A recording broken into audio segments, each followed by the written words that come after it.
গরমে প্রাণ ঠান্ডা করা পুডিংয়ের এই রেসিপিটি যাকে যাকে আমি খাইয়েছি সকলেই কিন্তু আমার কাছ থেকে এর রেসিপি জানতে চেয়েছে। তাই আজ আমি এই রেসিপিটি আপনাদের সঙ্গে শেয়ার করছি। তো চলুন দেখা যাক। তো প্রথমেই আমি কড়াইতে নিয়ে নিলাম 1 বাটি আমের পাল্প। আপনারা যতটা পরিমাণ করতে চান সেই হিসাবে নেবেন, কোনো অসুবিধা নেই। এবার এই আমের মধ্যে আমি দিয়ে দিচ্ছি চিনিটা আপনারা আপনাদের স্বাদ অনুযায়ী আর আম কতটা মিষ্টি সেই হিসাবে দেবেন। এবার চিনিটা দিয়ে ভালো করে আমি মিশিয়ে নিচ্ছি। এখানে আমি একটা বড় সাইজের আম নিয়েছি। আমের মধ্যে আমি 3 থেকে 4 টেবিল চামচ মতো চিনি ব্যবহার করেছি। চিনিটাকে আমের সঙ্গে খুব ভালো করে মিশিয়ে নিয়ে এটাকে ফুটতে দেব। ততক্ষণ আমি একটা বাটিতে গরম জল নিয়ে নিয়েছি। গরম জলের মধ্যে আমি দিয়ে দিচ্ছি 10 টাকা দামের 1 প্যাকেট গুঁড়ো দুধ। গুঁড়ো দুধটা দিয়ে ভালো করে মিশিয়ে নেব। আপনারা চাইলে এখানে কিন্তু লিকুইড দুধও ব্যবহার করতে পারেন, কিংবা আপনারা চাইলে গুঁড়ো দুধটা ডাইরেক্ট আমের মধ্যেও দিতে পারেন। সেক্ষেত্রে কি হয় যে অনেক সময় দেখা যায় যে গুঁড়ো দুধটা আমের মধ্যে দিলে সামান্য ডালা ডালা পাকিয়ে যেতে পারে, তাই এইভাবে দিলেই সবথেকে ভালো হয়।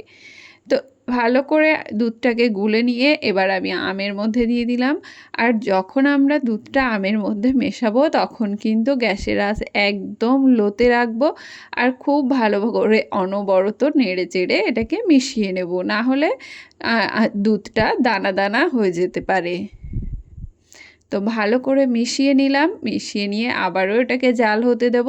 ততক্ষণ আমি একটা ছোট্ট বাটিতে সামান্য একটু জল নিয়ে নিয়েছি, আর তার মধ্যে দিয়ে দিচ্ছি 1 চামচ কর্নফ্লাওয়ার। কর্নফ্লাওয়ারটাকে ভালো করে গুলে নেব। গুলে নিয়ে এই দেখুন বন্ধুরা, আমার আমটা কিন্তু অনেকটা জাল হয়ে ঘন হয়ে গেছে, আর কালারটাও দেখুন কত মিষ্টি এসেছে। এবার এর মধ্যে আমি গুলে রাখা আগে থেকে কর্নফ্লাওয়ারটা মিশিয়ে নেব।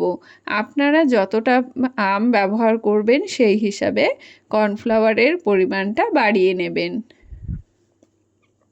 তো কর্নফ্লাওয়ারটাকেও আমরা অল্প অল্প করে দেব আর মিশিয়ে নেব অনবরত নেড়ে চেড়ে, না হলে কিন্তু এটাও দানা পাকিয়ে যেতে পারে। তো সেক্ষেত্রে কিন্তু ভালো লাগবে না খেতে।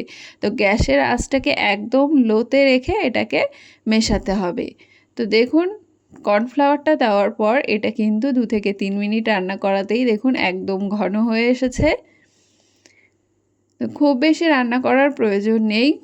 কর্নফ্লাওয়ারটা দিয়ে 2 থেকে 3 মিনিট আমি রান্না করে নেব। রান্না করে এটাকে ঘন এরকম তৈরি করে নিতে হবে। এই দেখুন বন্ধুরা, এবার এটাকে গ্যাসের আঁচ বন্ধ করে দিয়ে আমি যে পাত্রে এটাকে সেট করব সেই পাত্রে ঢেলে নেব। এই দেখুন বন্ধুরা, এই পাত্রে আমি সমস্ত আমটাকে ঢেলে নিচ্ছি। তো এই গরমে এই পুডিংয়ের রেসিপিটি অবশ্যই বাড়িতে একবার ট্রাই করে দেখুন, খেতে খুব ভালো হয়।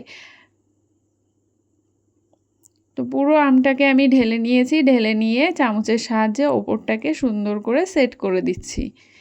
দিয়ে এটাকে ফ্রিজে রেখে দেবো আধা ঘন্টার জন্য। আধা ঘন্টা পর আমি এই দেখুন আমটাকে বের করে নিয়ে এসেছি, একদম সেট হয়ে গেছে। এবার এটাকে আমরা প্লেটে নামিয়ে নেব। এই দেখুন এরকমভাবে উল্টে দিলেই কিন্তু এটা সুন্দরভাবে বেরিয়ে আসবে, কোনো রকম ঝামেলা কিন্তু হবে না। এই দেখুন বন্ধুরা, এবার এটাকে আমি গুঁড়ো দুধ দিয়ে সামান্য একটু গুঁড়ো দুধ ওপরে ছড়িয়ে দিয়ে পরিবেশন করব। আপনারা আপনাদের পছন্দ অনুযায়ী যে কোনোভাবে সাজিয়ে এটাকে যে কোনো শেপে কেটে পরিবেশন করতে পারেন, কোনো অসুবিধা নেই। তো আজ আসি, দেখা হবে আরেকটি নতুন রেসিপির সঙ্গে। ততক্ষণের জন্য টাটা।